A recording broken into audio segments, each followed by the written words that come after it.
सदस्य निवडून येऊ द्या, त्याच्यातनंच सरपंच निवडा, हे म्हणले डायरेक्ट सरपंच, डायरेक्ट नगराध्यक्ष, मग डायरेक्ट मुख्यमंत्री करायला काय होते?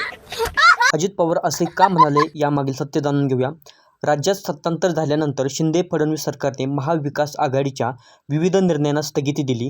याच पार्श्वभूमीवर नगर अध्यक्षांची निवड थेट जनतेतून करण्यासंदर्भातील विधेयक विधिमंडळात मांडण्यात आले होते. मुख्यमंत्री एकनाथ शिंदे यांनी या निर्णयाचे समर्थन करताना पारदर्शक कारभारासाठी हा बदल गरजेचा असल्याचे म्हटले होते. विरोधी पक्षनेते अजित पवार यांनी या निर्णयावर आक्षेप घेतला.